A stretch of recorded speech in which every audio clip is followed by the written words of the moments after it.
Civic pride was a commodity that Thames Court manufactured with the same earnest, if uninspired diligence it applied to its famous water biscuits. It was a dry, brittle thing, best consumed with a topping of local cheese and a glass of lukewarm sherry. The annual Thames Court Civic Pride Fete was the culmination of this industry, a day on which the town's residents gathered in the market square to admire one another's petunias and reaffirm their collective good fortune in not living somewhere else. Inspector Purbright of the Chelmsbury Constabulary observed the proceedings from a discreet position near the war memorial. He was not on duty, a fact denoted by the absence of his uniform and the presence of a paper plate bearing a slice of Battenberg cake that was beginning to sweat gently in the weak September sun. Beside him, Sergeant Love, a man whose physique suggested a long-standing and successful campaign against carbohydrates, eyed the cake with professional disapproval. All seems to be in order. "Sir," Sergeant Love observed, his gaze sweeping over the trestle tables, the tombola stall, and the orderly queue for tea. No sign of public disorder. "Unless you count Mrs. Arkwright's hat." Purbright followed his sergeant's gaze to a confection of artificial fruit and feathers that listed precariously atop the head of the mayor's wife. "A bold choice, Sidney," he murmured. "A statement of intent." "It's a public menace," Love countered. "One sharp turn and she could have someone's eye out." The centerpiece of the fete, both geographically and spiritually, was the horticultural display. And the centerpiece of that display was, as it had been for the past 3 years, a rosebush belonging to Mr. Alistair Finch. Mr. Finch was the chairman of the Thames Court Preservation Society, a position he wielded with the quiet, unbending authority of a man who knows the precise legal definition of a conservation area. His rose, a floribunda of sublime proportions named the Councillor's Blush, had already been awarded a large gold rosette, which was pinned to a nearby placard. Mr. Finch himself was holding court beside it, explaining its lineage to a small, trapped audience. "It's all in the pruning, you see," he was saying, his voice carrying across the square. "One must be ruthless. Absolutely surgical. Sentiment has no place in the pursuit of perfection." Purbright took a delicate bite of his cake. It was, he reflected, the sort of statement that could easily be applied to other areas of life in Thames Court. The disruption, when it came, was not a shout, but a shriek. A small boy, having escaped his mother's orbit in pursuit of a fugitive pigeon, had stopped dead at the edge of the grand stone fountain that dominated the square. He was pointing, his mouth a perfect O of astonishment. A murmur rippled through the crowd. Heads turned. The queue for tea disintegrated as its members, sensing a drama more nourishing than stewed Earl Grey, surged towards the fountain. Purbright, with a sigh that was only partly for his abandoned cake, followed, Sergeant Love clearing a path with the polite but immovable presence of a shire horse. The sight that greeted them was, even by the standards of a town that had once declared a state of emergency over a misplaced comma in a council bylaw, profoundly shocking. There, floating serenely in the fountain's basin, was the councillor's blush. It had been torn from the earth with considerable force, a great clump of soil still clinging to its roots like a clod of earth on a buried coffin. Its perfect pink blooms bobbed gently on the water. Martyrs to some unspeakable act of horticultural violence. A gasp went through the crowd, followed by a collective intake of breath as Alistair Finch pushed his way to the front. He stopped, his face paling to the colour of cheap lard. For a moment he seemed unable to process the sacrilege. Then his mouth opened. "My Rose," he whispered, the words catching in his throat. My counsellor, but there was more. Tied to the root ball with a length of neat blue ribbon was a small, waterproof pouch, and from within it a thin wire snaked up to a small grey object nestled amongst the leaves, an object Purbright recognised as a pocket tape recorder. "What on earth?" began Sergeant Love, stepping forward. Before he could get any closer, a young constable, eager to impose order, reached into the water and retrieved the device. He fumbled with it for a second, his thumb accidentally depressing a button. A sound issued from the tiny speaker. It was not a voice nor music. It was a low, rhythmic, liquid sound, a wet, gurgling sigh repeating over and over.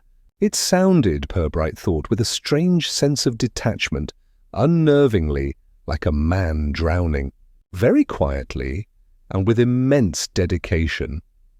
The sound looped, a soft, submerged echo in the sudden, appalled silence of the market square. Alistair Finch stared at the desecrated emblem of his life's work, his face a mask of utter disbelief. The drowning echo played on, a bizarre and mocking requiem for a murdered rose. Purbright looked from the rose to Finch's face, and then to the faces in the crowd, a gallery of shock, sympathy and, in a few discreet corners, the faint, unmistakable glint of satisfaction. "Well, Sidney," he said, his voice barely audible above the gurgling, "it appears our afternoon is no longer our own." An official police procedure, once initiated, has a calming, almost theatrical quality. It imposes a known script upon an unknown event. Sergeant Love, restored by the familiar mechanics of his profession, directed the young constable to take statements from the boy who had first seen the floating exhibit. Another officer was dispatched to erect a temporary cordon around the fountain, a gesture that conferred upon the scene the solemnity of a genuine crime. The drowned rose was photographed from several angles before being lifted from the water with the care afforded to a body and laid upon a tarpaulin. Mr. Finch, having been ministered to with a cup of sweet tea and the platitudes of the mayor, was gently escorted home, a man whose personal verdun had been a municipal water feature. News of a scandal in Temmie's court, however, travelled not by the plodding protocols of the constabulary, but by a form of social osmosis, far more rapid and infinitely more embellished. Before the tarpaulin had been fully unfolded in the market square, the essential details, rose, root, ribbon, and recorder, had permeated the town's social membrane. By 4 o'clock the incident was being dissected in forensic detail in the lounge bar of the Spotted Cow. Mrs. Gadsby, a woman whose main contribution to the civic good was the tireless aeration of local rumour, held the floor. "Torn up by the very roots," she declared, her voice low with manufactured horror. "It's a violation, that's what it is. A personal attack." She took a delicate sip of her gin and tonic, the ice clinking like a small bell tolling for the deceased plant. "Vandals," grunted Mr. Abernathy from behind his copy of the Chalmsbury Herald. "Ought to bring back the birch." "Oh, it wasn't vandals, Leonard," Mrs. Gadsby corrected him with the weary patience of a master explaining her craft to an apprentice. "Think about it. The ribbon, the little machine. Vandals throw stones through windows and kick dustbins over. They lack finesse. This was planned. This was personal." She leaned forward, her audience captivated. "This has Beatrice Lazenby written all over it." A murmur of agreement went around the table. Mrs. Lazenby's rivalry with Alistair Finch in all matters horticultural was the stuff of local legend. Her Crimson Queen had been pipped to the gold rosette by the councillor's blush for 3 years running.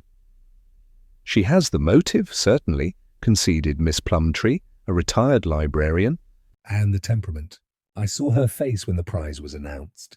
"If looks could apply, we'd kill her. And she's clever enough for the ribbon," added Mrs. Gadsby, warming to her theme. "A blue ribbon. 2nd place. It's a message, you see. This is what I think of your victory, Alistair Finch." "It's pure psychological warfare." Mr. Abernathy lowered his paper. "Don't be ridiculous. Beatrice Lazenby is 72. Are you suggesting she crept out in the middle of the night with a spade and a tape recorder? She can barely manage her own hanging baskets." "She has a gardener," Miss Plumtree pointed out, adding another piece to the puzzle. The theory was appealing, but it was not the only one. Talk soon turned to Councillor Hogg and his public, acrimonious dispute with Finch over the Preservation Society's vetoing of a much-needed car park. Finch had called Hogg's proposal an act of municipal vandalism, a phrase that had been repeated with relish for weeks. "Hogg's got the temper for it," someone offered from the bar. "And drowning a rose in the town fountain. That's a political statement if ever I saw one. He's drowning Finch's precious preservation in the name of progress." This interpretation was considered more intellectually robust. It spoke of high principle and low blows, a combination that Thames Court understood perfectly. The drowning sound itself was a source of fevered debate. A threat, a macabre joke? Mrs. Gadsby was certain it was a sophisticated allusion to the Ophelia-like demise of the rose, a theory that was met with blank stares. By 5:30, a consensus of sorts had been reached. The act was too elaborate for youths, too strenuous for Mrs. Lazenby, and too poetic for Councillor Hogg. It was, therefore, the work of a hitherto unknown fourth party, a criminal mastermind whose motives were obscure, but whose methods were undeniably theatrical. Meanwhile, back in the sterile quiet of the Chalmsbury police station, Inspector Purbright placed the small tape recorder on his desk. Sergeant Love stood beside him, holding a plastic evidence bag containing a damp length of blue satin ribbon. "The lab will take a look at the tape, sir," Love said, his tone suggesting this was all a great deal of fuss over a bit of gardening. "But I expect we'll find it was just some lads having a laugh. We're rounding up the usual troublemakers for a word." Purbright did not reply immediately. He picked up the recorder and turned it over in his hands. It was a cheap common model, the sort of thing one might use to record bird songs or to dictate notes, or perhaps to capture a sound that was deeply, intensely personal. "Perhaps, Sidney," he said quietly, his eyes fixed on the small machine. "But I find that most laughs, especially in Thames Court, are rarely without purpose." The following morning, a Sunday, dawned with a thin, sanctimonious drizzle that washed the last of the Fates' good cheer from the cobbles of the market square. To Inspector Purbright, it seemed an appropriate atmosphere for the business of formal inquiry. One could not, he felt, properly investigate an act of spite under a cheerful blue sky. Their first call was to the Laurels, the residence of Mr. Alastair Finch. The house stood as a monument to its owner's principles, brickwork repointed with geometric precision, a lawn manicured to within a millimetre of its life, and not a single climbing rose permitted to stray from its rigorously trellised path. They were shown into a study where the air smelled of beeswax and righteous indignation. Mr. Finch, dressed in a tweed jacket that seemed to serve as a kind of moral armour, was not so much seated at his desk as enthroned behind it. He had, he informed them, spent a sleepless night contemplating the moral decay of the society he had worked so tirelessly to preserve. "It is not merely a rose, Inspector," he began, steepling his fingers. "It is a symbol of order, of dedication, of civic beauty." And it was debased, drowned in a public fountain like a common witch. "A vivid analogy, sir," Purbright said mildly. "We were hoping you might have some idea as to who would wish to debase this symbol." The floodgates opened. Finch produced what was less a list of suspects and more a comprehensive census of every individual who had ever had the temerity to disagree with him.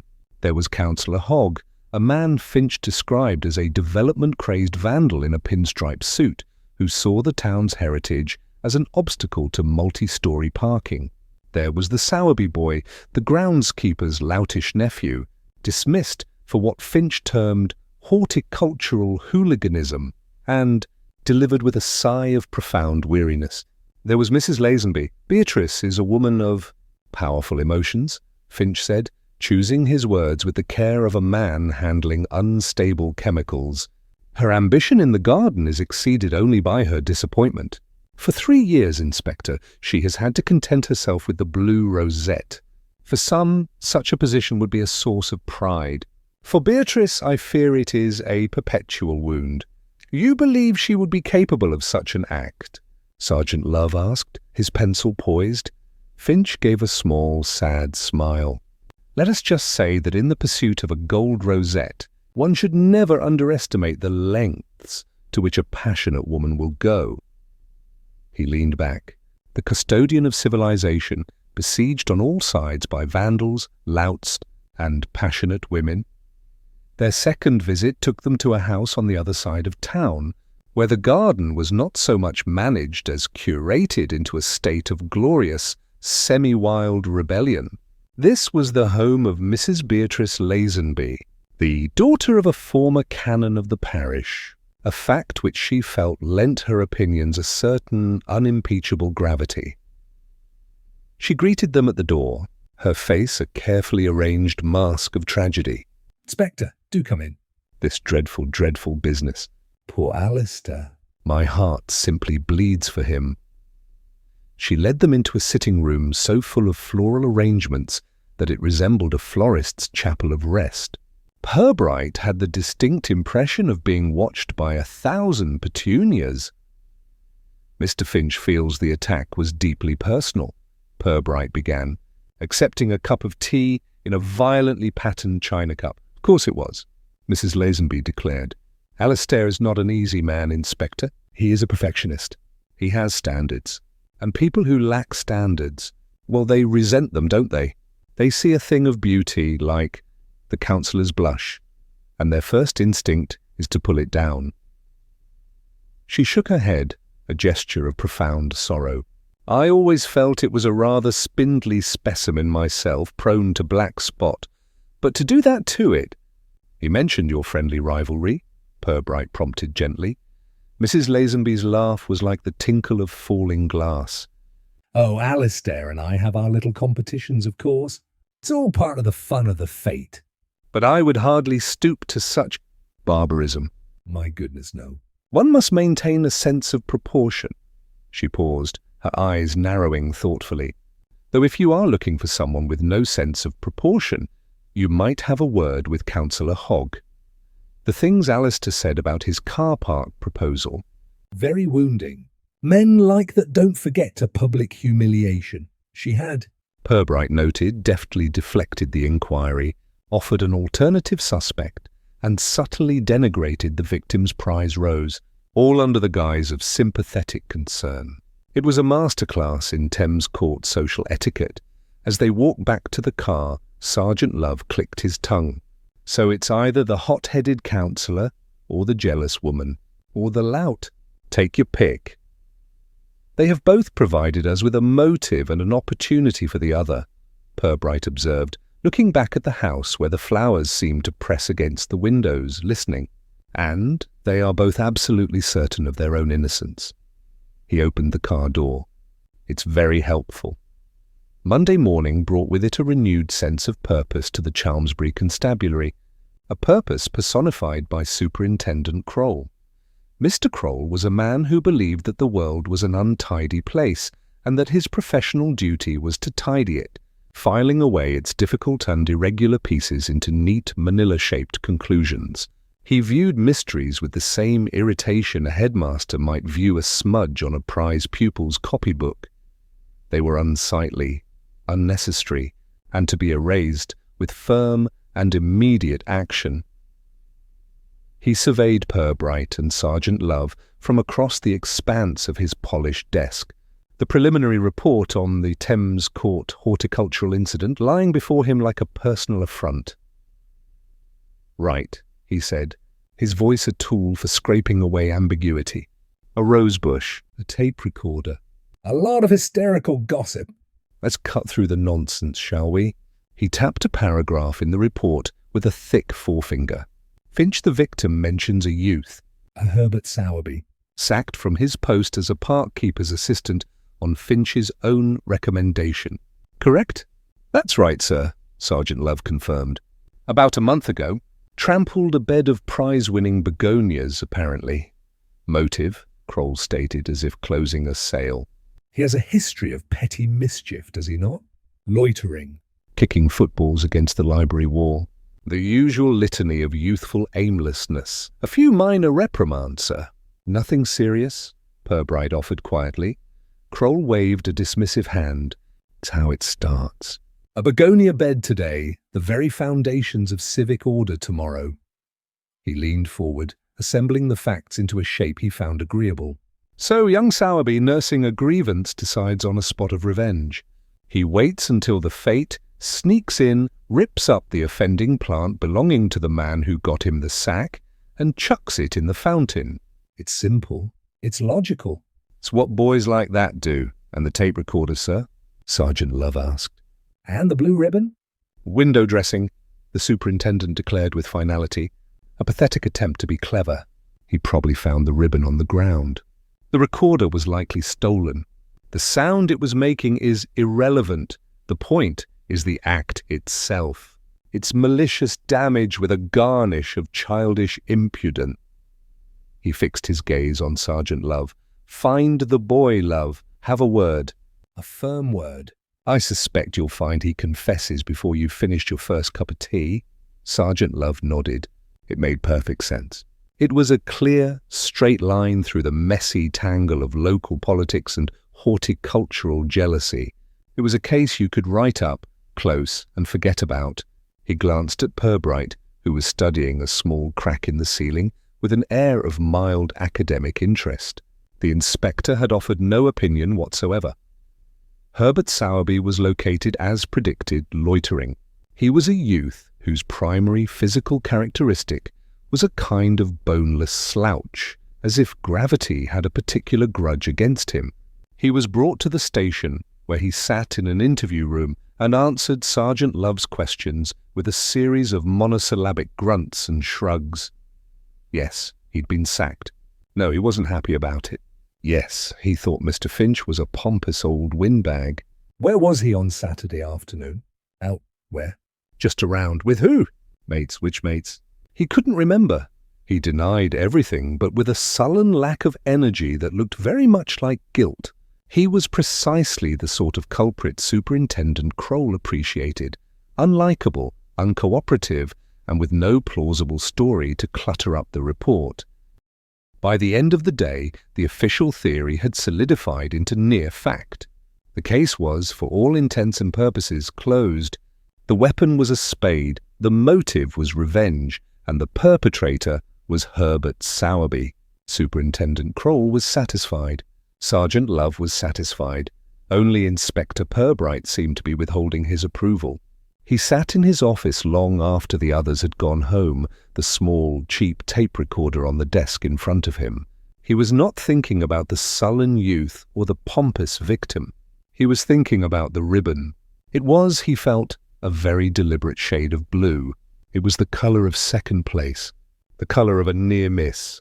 And that, he mused, was rarely the sort of detail that occurred to a boy whose main creative outlet was kicking a football against a wall. While Superintendent Kroll considered the case of the drowned rose to be intellectually closed, its practical conclusion was proving stubborn. Herbert Sowerby, despite repeated interviews, refused to provide the confession that would allow the paperwork to be neatly tied up. He maintained a defense of sullen ignorance, which, while unconvincing, was also impossible to definitively break. The affair was in a state of administrative limbo, a situation that annoyed the superintendent, but which provided Inspector Purbright with a valuable commodity: time. On Tuesday morning, leaving Sergeant Love to once more attempt a logical dialogue with the Sowerby youth, Purbright took a walk to the town hall. He was not, he told himself, pursuing an alternative theory. He was merely ensuring the initial report was thorough. Thoroughness was a virtue that Superintendent Kroll, for all his love of expediency, could not fault. His destination was a small, dusty office at the back of the building, home to the municipal archives and, for 3 days a week, to Miss Plumtree. The retired librarian volunteered to oversee the town's records, a role she performed with the same quiet zeal she had once applied to the Dewey Decimal System. She had also, Purbright recalled, been in charge of the prizes for the fete. He found her cataloguing a box of 19th-century parking disputes. She looked up over her spectacles, her expression one of mild pleasure at this unexpected break from civic history. "Inspector," she said. "How can I help you?" "I do hope you've caught the dreadful boy who attacked poor Alistair's Rose." "The matter is progressing, Miss Plumtree," Purbright replied evasively. "I'm just attending to a few minor details for the file. The rosettes, for instance. I was admiring the quality." A small spark of pride lit Miss Plumtree's eyes. "Thank you, Inspector." "I sourced the ribbon myself. From a haberdasher's in Chalmsbury. A good quality satin finish is essential, I always feel. Anything less looks dreadfully cheap." "Indeed." Purbright produced the small evidence bag containing the damp strip of blue. "I don't suppose you would recognize this?" Miss Plumtree took the bag and held it up to the light from the grimy window. She peered at it, her librarian's gaze assessing its texture, weave, and colour. "Oh yes," she said without hesitation. "That's my 7-centimetre cerulean blue for the second-place prizes. The first-place gold is a different supplier entirely." She handed the bag back. "A shocking misuse of good ribbon." "So it would seem," Purbright agreed. He paused, as if a thought had just struck him. "It seems a strange thing for a vandal to have on his person." "Tell me, Miss Plumtree, were all the rosettes accounted for after the fete?" "Of course," she said, slightly affronted. "I run a very tight ship, Inspector." "Every prize winner is ticked off my list as they collect. And everyone did collect?" For the first time, a flicker of uncertainty crossed Miss Plumtree's face. She turned to a large ledger on her desk, flipping through the pages until she found the relevant entry. She ran a bony finger down a list of names. "Let's see. First prize, produce, Mrs. Higgins, collected. First prize, cake making, Mr. Abernathy, collected." Purbright prompted. "Here we are." "Second prize, roses," she murmured, more to herself than to him. "Miss Beatrice Lazenby. For her Crimson Queen." She tapped the entry. "There's no tick beside her name." "I remember now." There was all that dreadful commotion at the fountain, you see. In the confusion, she never came to the stall to collect the rosette itself. "I still have it in the prize box." So, Purbright reflected, there had been a spare, unclaimed blue rosette in the prize tent. A rosette with its attached length of ribbon, available to anyone who might have lingered after the initial shock had subsided. Anyone who might have seen an opportunity in the chaos. "Thank you, Miss Plumtree," he said, his voice betraying nothing of the thought that was now taking shape in his mind. "You have been most helpful." He walked back towards the station through the light drizzle. The official case, as constructed by Superintendent Kroll, rested on the idea of a simple, brutish act. A boy, a spade, and a grudge. But this small, overlooked detail, a prize not collected, a ribbon left unclaimed, did not fit. It spoke not of brutishness, but of nuance. It suggested that the instrument of the crime may not have been a spade, but an opportunity, and that the perpetrator may not have been a sullen boy, but someone who knew the exquisite pain of being awarded second place. The knowledge of the unclaimed ribbon sat in Purbright's mind like a single, indigestible piece of gristle in an otherwise smoothly minced pie. It ruined the texture of Superintendent Kroll's neat conclusion. While the official investigation stalled against the wall of Herbert Sowerby's apathy, Purbright decided that a few more informal conversations were required to complete the picture. He was, after all, a diligent officer. His first visit was to Councillor Hogg. He found him not in the hallowed halls of the council chambers, but in the more worldly environment of his own estate agency, Hogg's Homes. The window displayed sun-faded photographs of semi-detached houses, each promising a lifetime of modest contentment.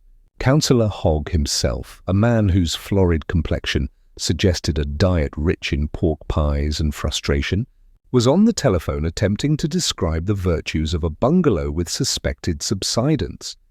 He concluded his call with a weary sigh and gestured for Purbright to sit. "Inspector." "Don't tell me you're still chasing after Finch's rhododendron." "Rose, I believe," Purbright corrected gently. And we are obliged to explore every avenue, councillor. Avenue, street, cul-de-sac. It all leads back to the same thing, doesn't it? Malice. Hogg leaned back in his creaking chair. And Alistair Finch cultivates malice better than he cultivates flowers. You're wasting your time with that Sowerby lad. You should be looking at the people Finch has deliberately thwarted. People with real passion. Yourself, for instance? Purbright asked, his tone one of innocent inquiry. The matter of the Market Square car park generated a great deal of passion, I understand. Hogg snorted, a sound of pure, unadulterated derision. Passion? Inspector, my feelings about Alistair Finch and his bloody preservation society go far beyond passion. The man is an anchor, dragging this town back into the 19th century. He thinks a thriving town centre is one with enough parking for a horse and cart. He cost this town a multi-thousand-pound investment because he didn't like the look of the paving stones I proposed. He paused, his temper visibly rising. So yes, I'd be delighted to see him taken down a peg. I'd subscribe to a fund to have it done annually. But you wouldn't do it yourself? With a spade? In a public fountain? Good Lord, no, Hogg said, suddenly the pragmatic businessman again. It's inefficient, bad for one's public profile. If you want to wound a man like Finch, you don't attack his hobbies. You attack his official standing. You challenge him on subsection 4 of the Town and Country Planning Act. It's far more painful and you can do it in broad daylight. As for his whereabouts, he'd been on the Save Our High Street stall all afternoon, in full view of 200 people. It was an alibi as solid as the houses he failed to sell. Purbright left the estate agents and made his way to the municipal park, where the greenhouses stood in silent, steamy rows. Here worked Mr. Sowerby, Herbert's uncle, and the town's head groundskeeper. He was a man whose relationship with the soil was far older and more profound than his relationship with most human beings. Purbright found him in a potting shed, separating seedlings with thick, earth-caked fingers. Mr. Sowerby did not believe in wasting words, a resource he seemed to consider as finite as bone meal. "Inspector," he grunted, by way of greeting. "Mr. Sowerby, I'm sorry to disturb you. It's about your nephew." "He's a fool," Sowerby stated, not looking up. "But he's not a vandal." "You're certain of that?" "The boy's idle. He'll cut corners, shirk his work, lie about where he's been. But destroy a plant? Rip it up by the roots?" Sowerby finally stopped his work and looked at Purbright, his eyes pale in his weathered face. "That's not idleness, Inspector. That takes effort." "It takes feeling. He hasn't got that much feeling in him." It was, Purbright thought, a deeply damning character reference, yet it served as a defence. "And what about Mr. Finch?" he asked. "You worked with him closely on the park displays." A flicker of something, contempt perhaps, or simple weariness, passed across the groundskeeper's face. "Mr. Finch reads books. He gives instructions. Last spring he told me I was using the wrong kind of mulch on the azaleas. The kind he'd read about was for chalky soil. We're on clay here." He picked up another seedling. "He knows the names of things?" "I know how they grow." The distinction was vast. It was the chasm between the amateur and the professional, the theorist and the practitioner. Here was another deep well of resentment, silent and far more profound than Councillor Hogg's public blustering. "Did you see anything unusual at the fete on Saturday, Mr. Sowerby?" "Around the time of the incident?" The groundskeeper was silent for a long moment, his gaze fixed on the tiny plant in his hand. "Everyone was watching Mr. Finch," he said at last, his voice low. "Watching him win again. He placed the seedling in its new pot with immense care, and everyone was watching him when that thing was pulled out of the water. That's all I saw."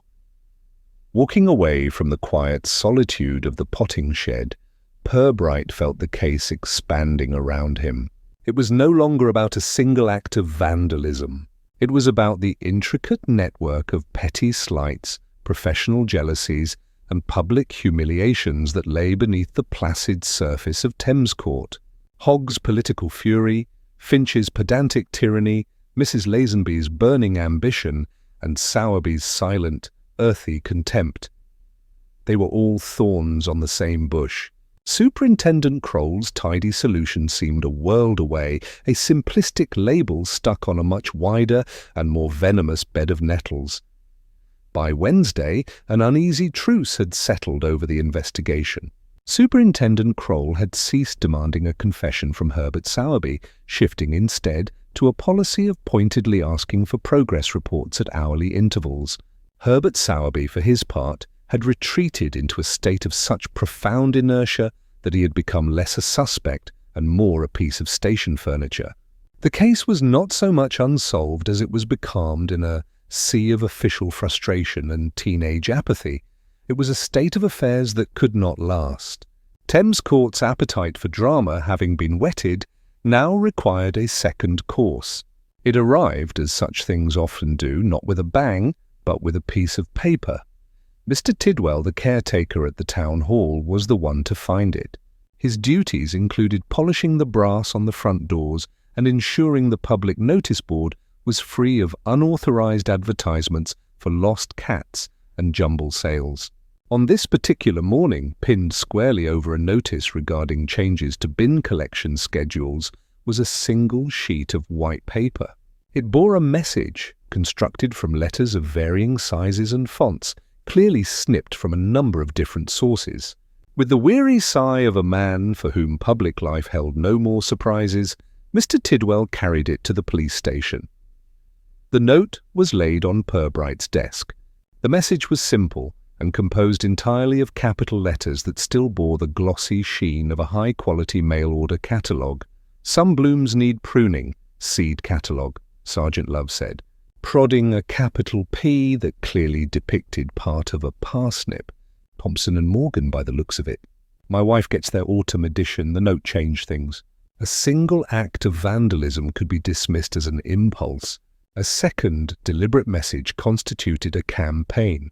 This was not a crime of passion, but one of correspondence. It was also, Purbright noted, a very particular choice of medium. A person who cuts letters from a seed catalogue is a person who is intimately familiar with them. The pool of suspects in Purbright's mind simultaneously shrank and grew deeper. The discovery sent a fresh and delicious shudder through the town's gossip networks, but its effect was entirely eclipsed by the arrival of a second document later that afternoon.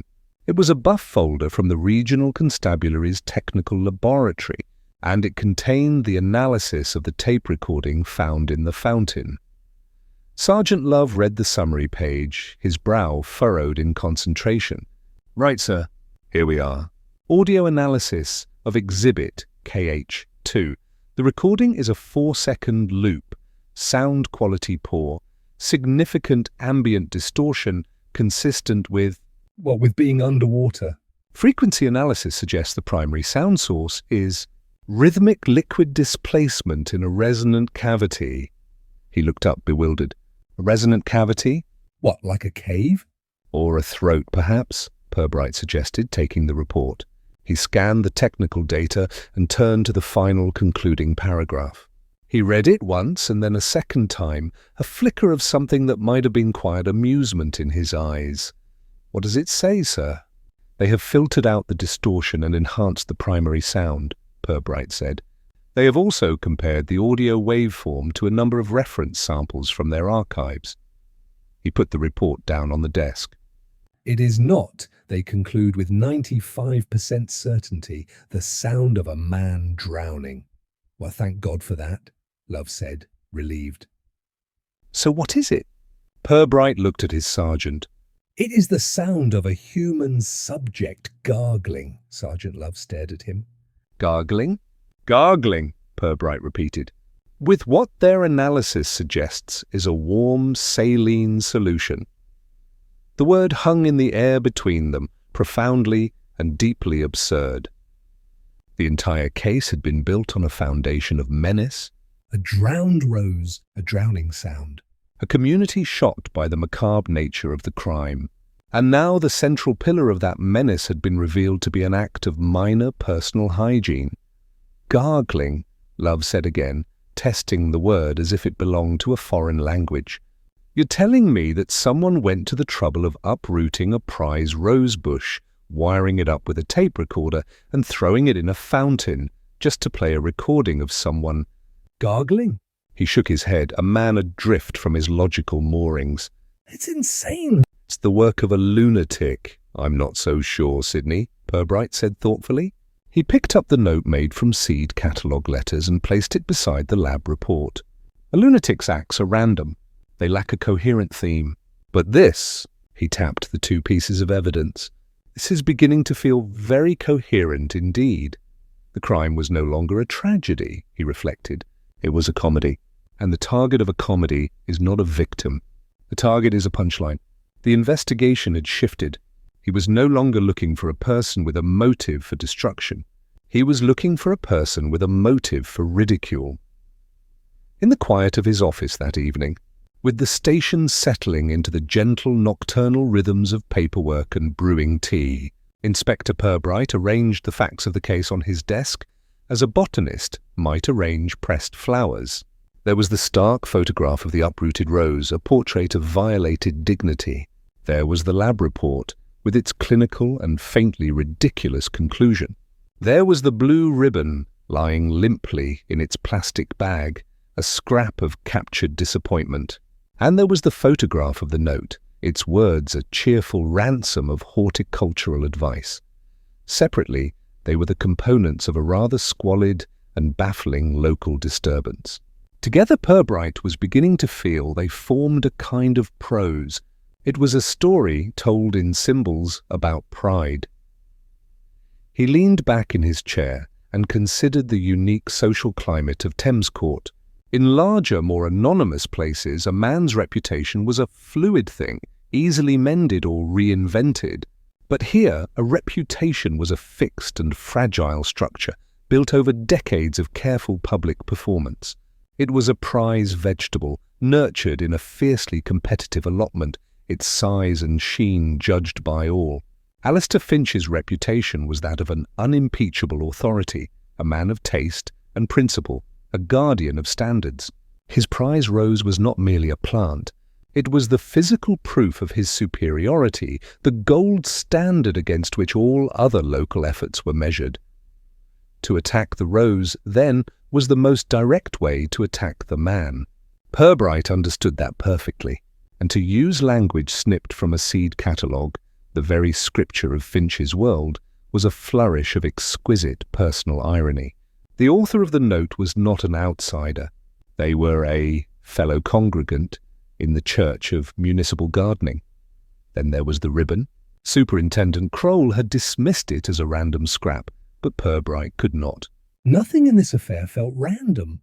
It was the colour of second best, the uniform of the runner-up.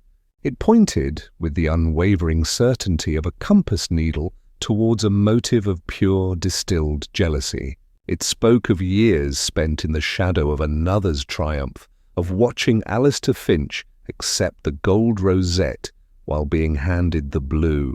It was a motive as old as Cain and Abel, simply scaled down to the level of a provincial flower show.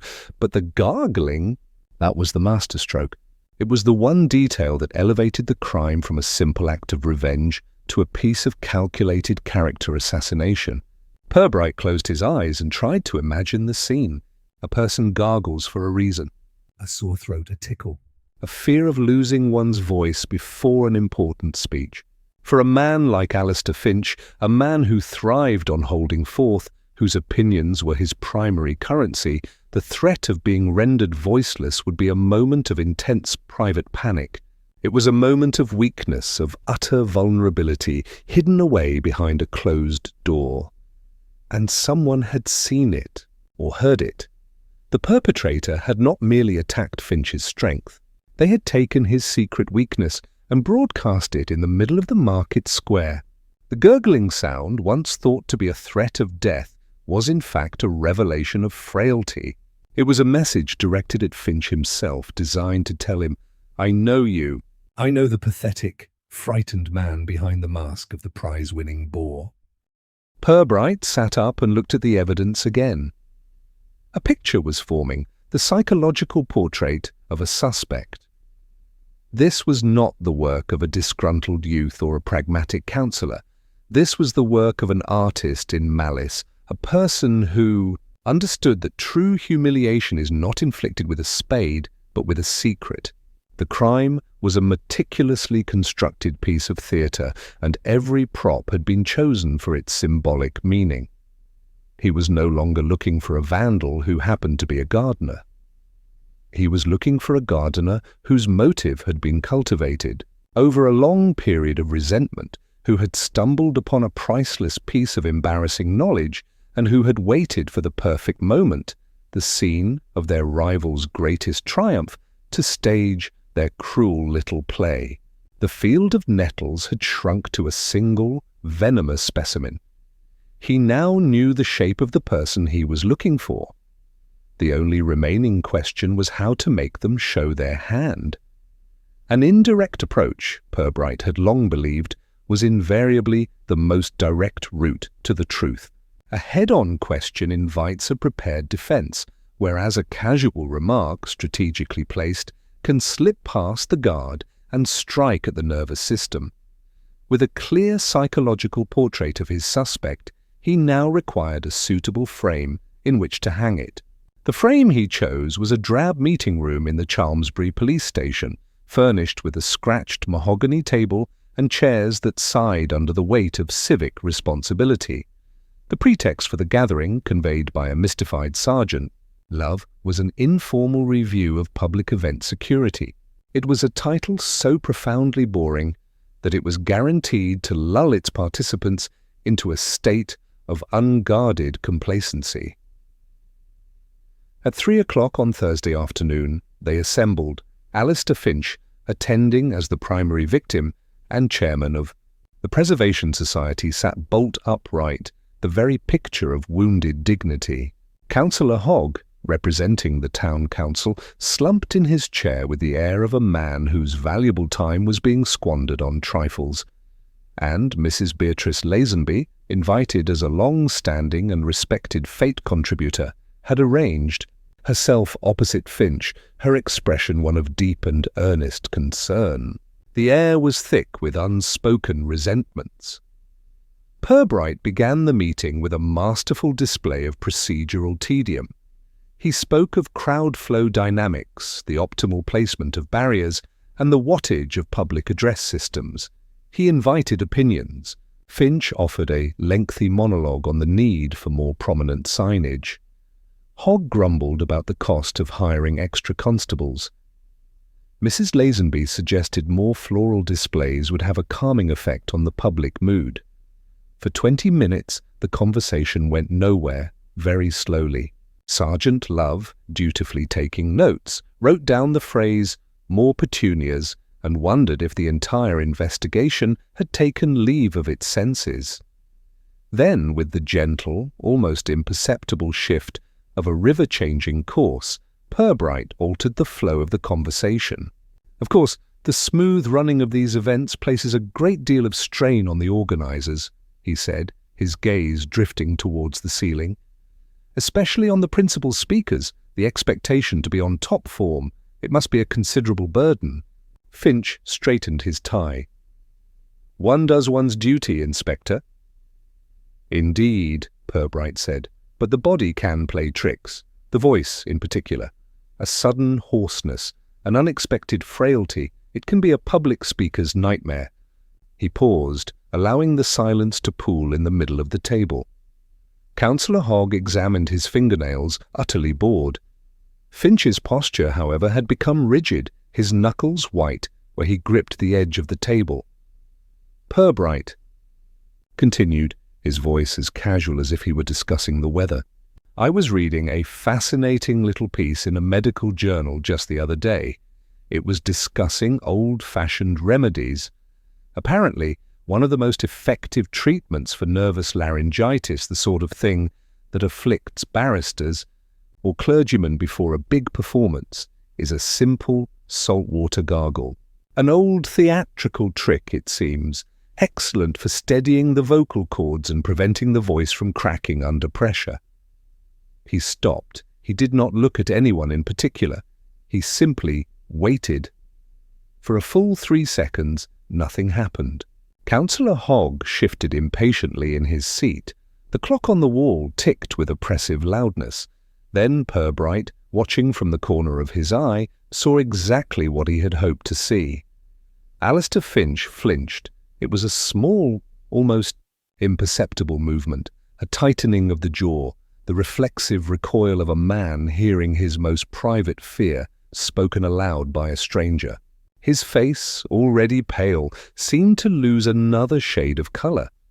It was the reaction of the patient whose secret ailment has just been diagnosed in public. But it was the reaction of Mrs. Lazenby that was the most telling. She did not flinch. For a fraction of a second, her lips tightened, a barely suppressed twitch of something that looked horribly like a smile. Her eyes, sharp and bright, darted involuntarily towards Finch, a quick, predatory flicker to see if the arrow had hit its mark. It was the reaction of the diagnostician, not the patient. It was the unmistakable glint of triumph in the eye of someone who owned the secret, who understood its power, and who had just heard it deployed by another. In that single, unguarded moment, she was no longer a concerned citizen. She was an accomplice to the truth. Purbright let the moment pass. "Well, that's probably enough about hypothetical ailments," he said briskly, turning a page in his notebook. "Now regarding the issue of lost property." The rest of the meeting passed in a blur of trivialities. When it was concluded, the three guests filed out, leaving a wake of confusion and disquiet behind them. Councillor Hogg was muttering about wasted police time. Finch looked as though he had seen a ghost, and Mrs. Lazenby, for all her outward composure, had a new and unfamiliar wariness in her eyes. "Sir?" Sergeant Love said once the door was closed. "What in heaven's name was that all about?" Purbright looked at the notes Love had taken, which now included the mysteriously underlined word, gargle. "I was just watering the seeds of disquiet, Sidney," he said softly, "and I do believe something is beginning to sprout." As Councillor Hogg and Mr. Finch rose to their feet, eager to escape the stale air of the meeting room, Inspector Purbright held up a placating hand. "If I might prevail upon you for a few moments longer," he said, his voice mild. "Councillor, Mr. Finch, perhaps you would be good enough to wait in the sergeant's office next door. Mrs. Lazenby, if you would be so kind as to stay, there is one small, final point I wish to clarify." The request was so polite, so reasonable, that it was impossible to refuse, but its effect was electric. Councillor Hogg shrugged, irritated but compliant. Alistair Finch, however, shot a look of pure, panicked confusion towards Mrs. Lazenby before allowing himself to be ushered out by Sergeant Love. Mrs. Lazenby left. Alone at the table with the inspector, arranged her face into an expression of polite inquiry, but her hands, clasped in her lap, were wound together so tightly her knuckles were like small, white stones.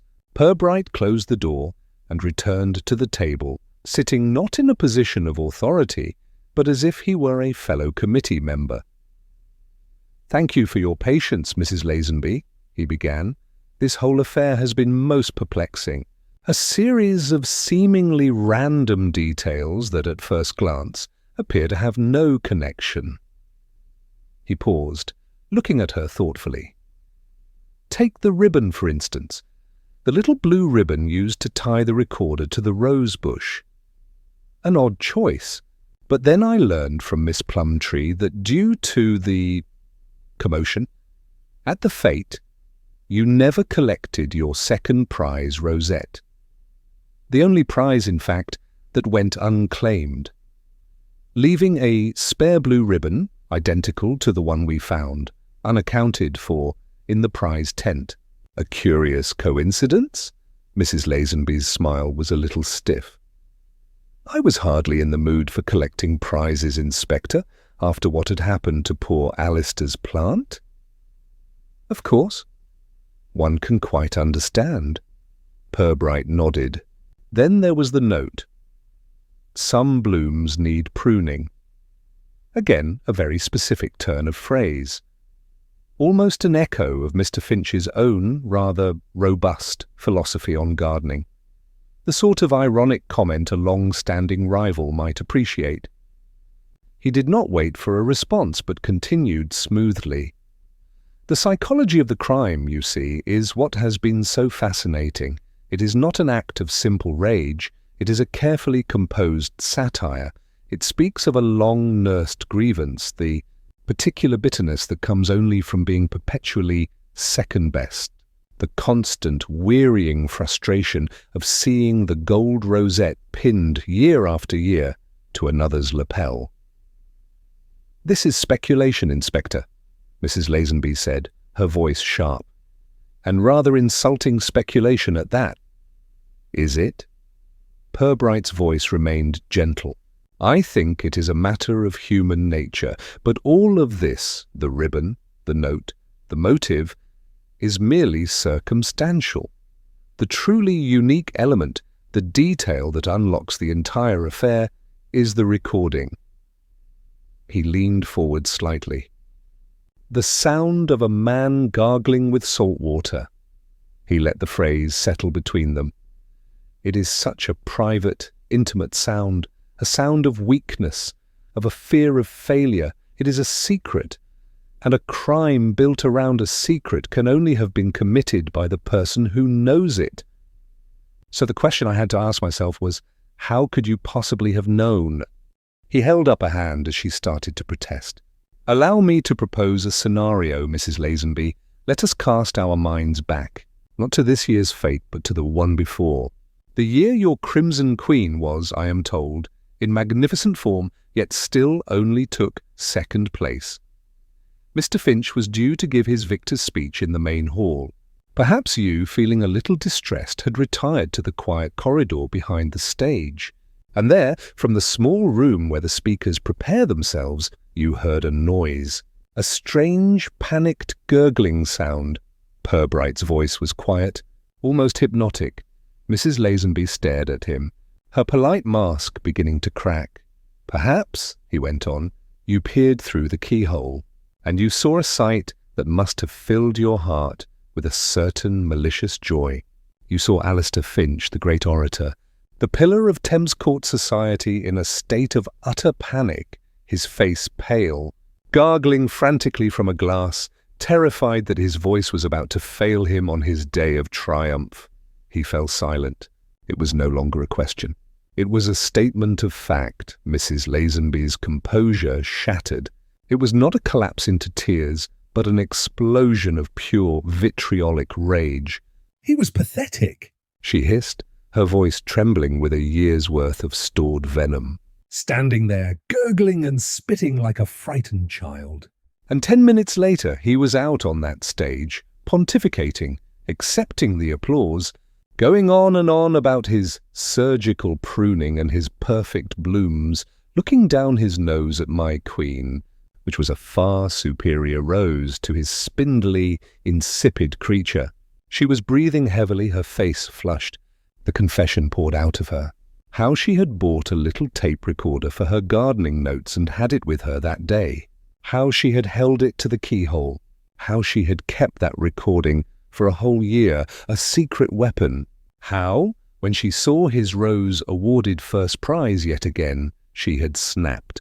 In the chaos around the fountain, she had slipped back to the prize tent, snipped the ribbon from her uncollected rosette, fetched the rose from its display, and performed the baptism herself. He deserved it. She finished, her voice raw. That pompous, arrogant, insufferable man. Someone had to show him what he really was. The fury subsided, leaving a brittle, exhausted silence in the room. Sergeant Love, who had re-entered silently during the outburst, stood by the door, his notebook forgotten, his face a study in astonishment. He had been chasing vandals and hooligans, and all along the culprit had been a 72-year-old woman armed with a grievance, a pair of scissors, and a secret recording of a sore throat. Purbright looked at Mrs. Lazenby, her chest still heaving with the force of her indignation. The full bloom of truth, he reflected, was not always a pretty sight. "Sergeant," he said, his voice calm and clear in the quiet room, "please charge Mrs. Lazenby with causing criminal damage and a public nuisance, the formal charging of a 72-year-old woman for an offence involving a rose bush is a procedure for which the Chalmsbury Constabulary had little precedent. It was carried out by Sergeant Love with a quiet, almost apologetic efficiency, while Mrs. Lazenby, her great storm of indignation having passed, sat in a state of brittle, exhausted silence. She seemed less like a criminal and more like an actress who, having delivered a powerful and draining final monologue, now had to deal with the tedious reality of removing her stage makeup. Alistair Finch and Councillor Hogg were informed of the outcome. Hogg received the news with a bark of incredulous laughter, declaring it the best thing he'd heard all year. Finch, however, did not look triumphant. The knowledge that his moment of private weakness was now an official police matter known to his greatest rival in the constabulary had stripped him of his victory.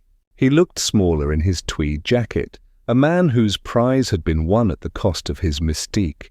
He left the station without a word. The news, when it finally broke through the dam of official procedure, did not so much ripple through Thames Court as seep into its foundations.